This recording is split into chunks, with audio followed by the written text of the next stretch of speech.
Vegas tonight. Some really important news that was uncovered by our producers, Barbara, today, and conveyed to me through a lot of deep research over the past 10 hours. It involves the Alec Baldwin situation, the shooting on set. It involves the Ukraine. It involves a law firm.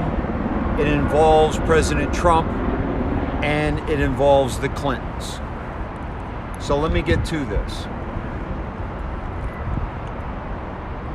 Many of the false flags that we have dropped in our laps here in the last century have involved the needed belief by the general population that it was an accident.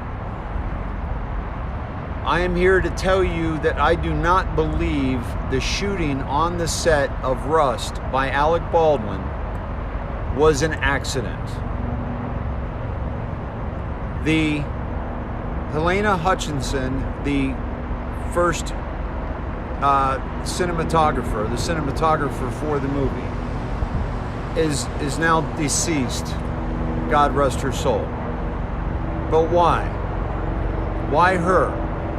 The reason why I think this was not an accident was because in order for it to be an accident, the prop master and the armorer who worked together on a set, okay, would have had to make that mistake.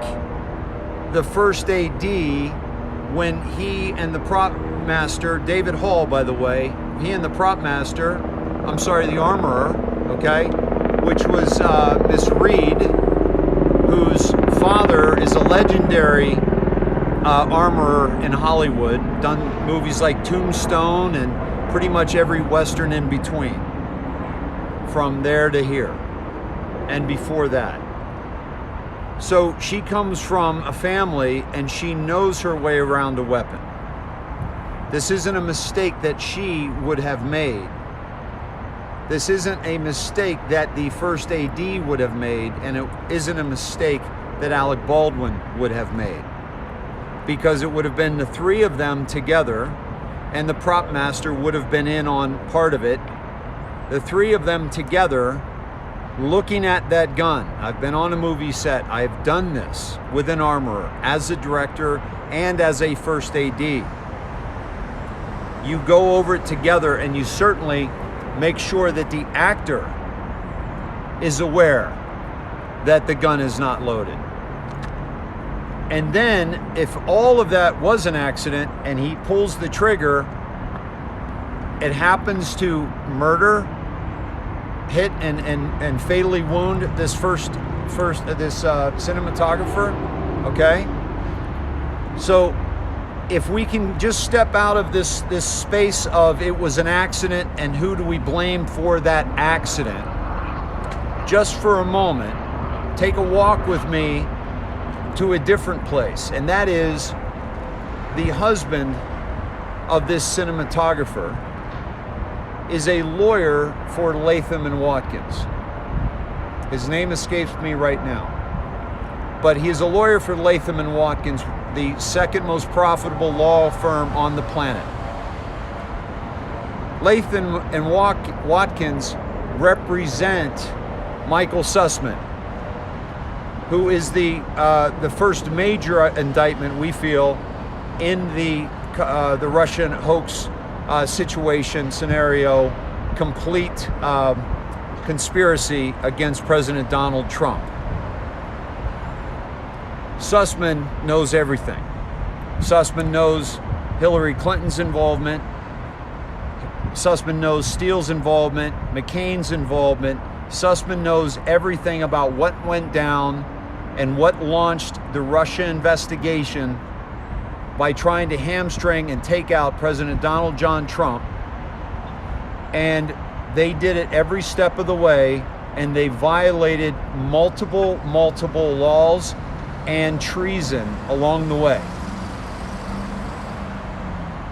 The other thing about this cinematographer, she was a journalist in the Ukraine. She grew up in a military family. Her father was a military man, and she traveled all around. She was a military brat, and she was a journalist in the Ukraine. The father, military, USSR military, which is where she was born. She grows up, she becomes a journalist in the Ukraine. And as we know, journalists, as we're learning on our own continent here in the United States, North America, that the journalists are in on it.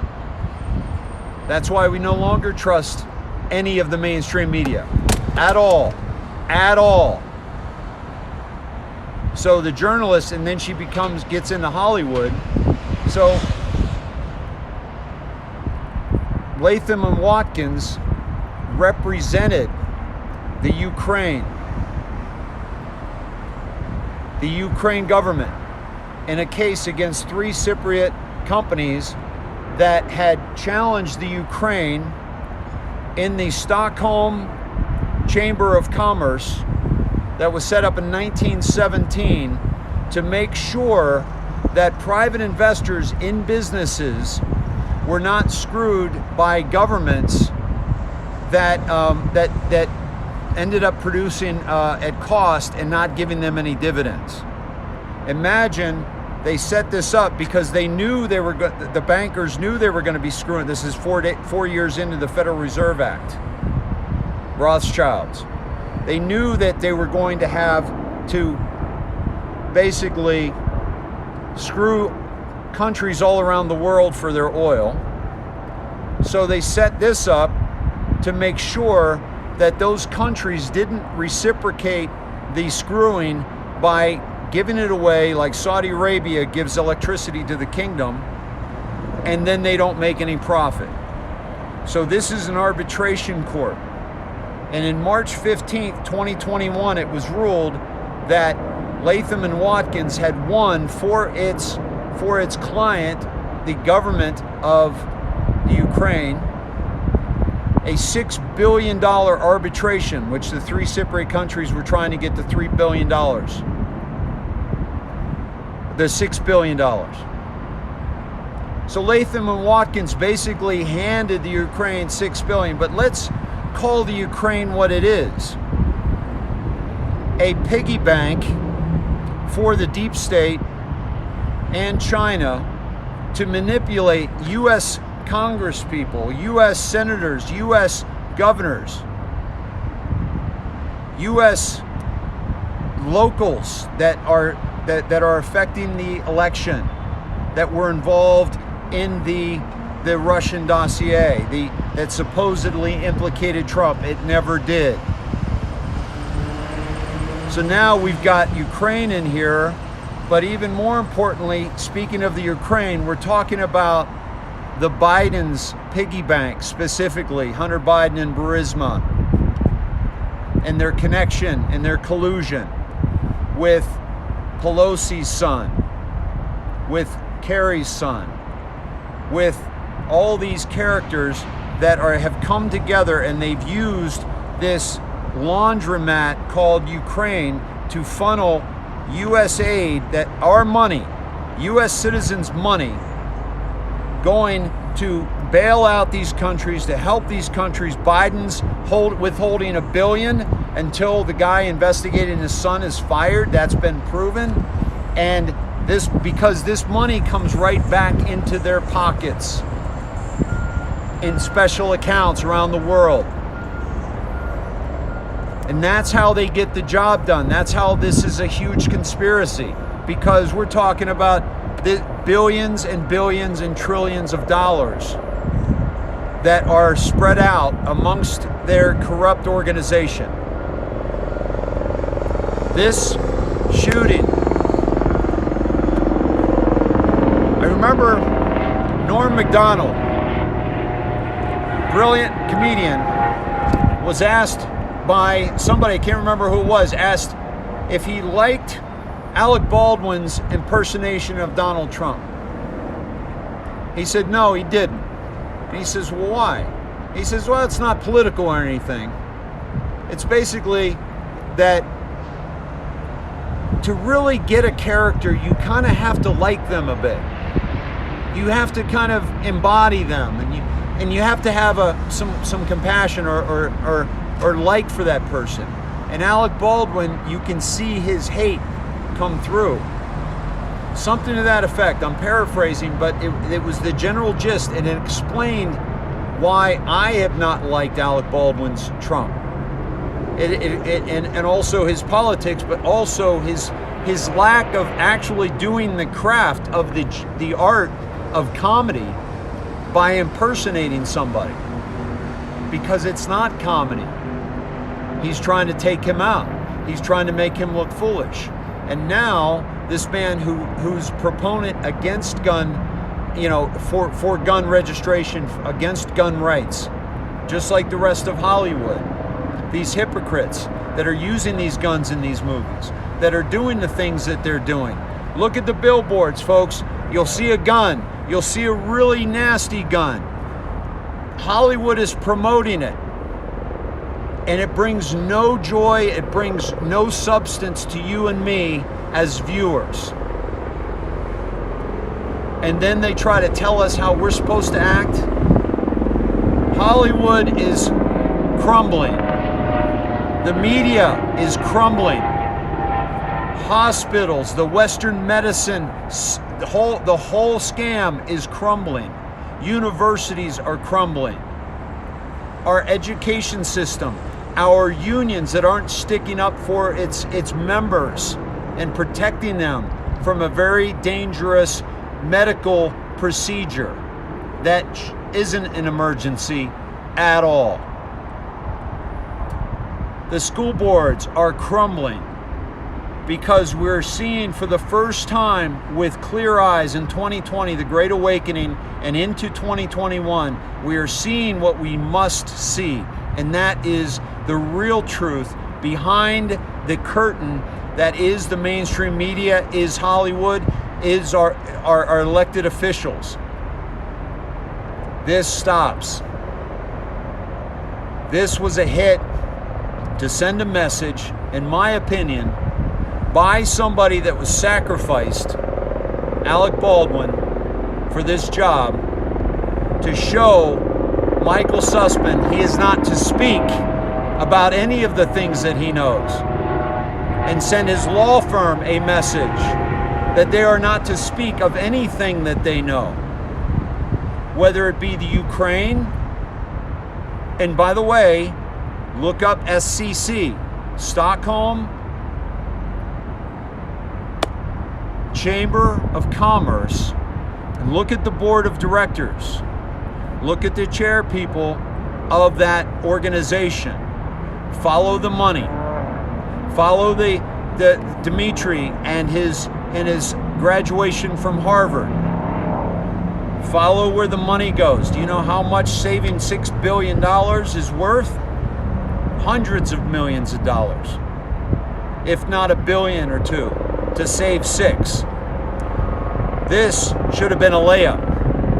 The Ukraine government violated this treaty by selling natural gas at cost, thus not allowing the Cypriot companies to gain any money or any revenue.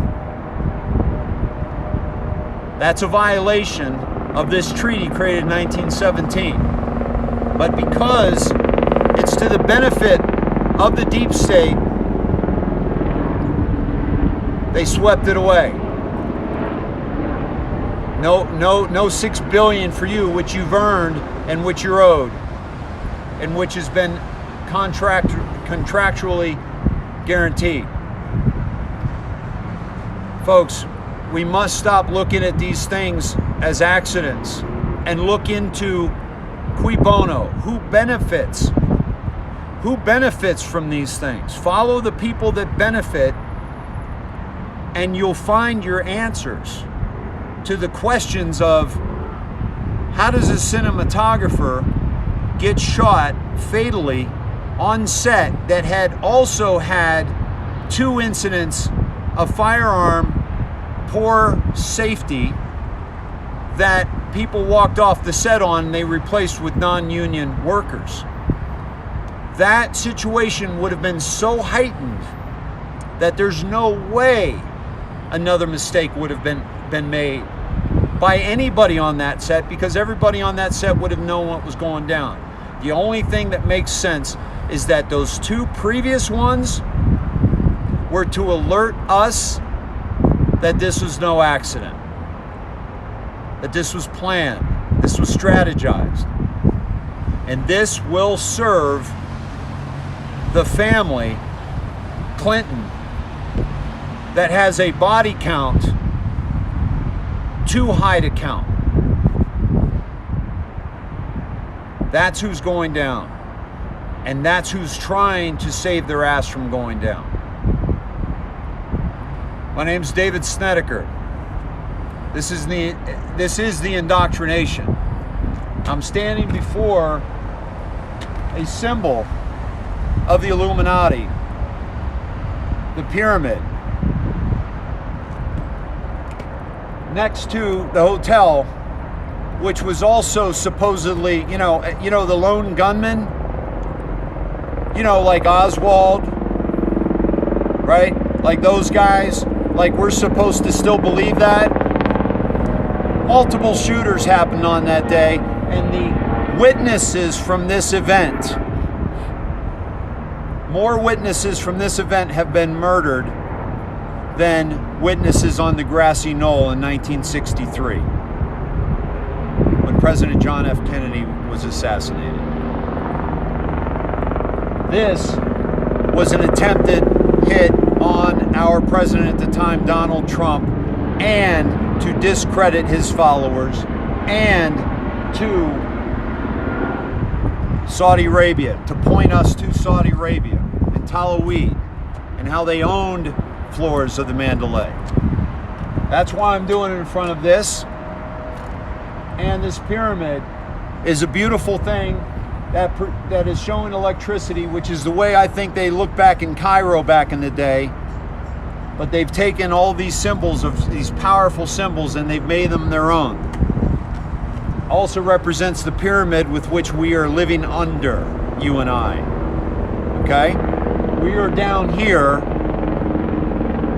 The corporations, the media, the politicians, then the religions, then the governments, then the 13 families, all the way up the pyramid, folks, and we are down there holding it up. And all we got to do is flip it over and drive it into the ground, which is where they belong, so that we can move on this planet and live in a whole new paradigm without the level of evil that this cabal has exposed us to and inundated our lives with. Thanks for watching, guys. David Snedeker out.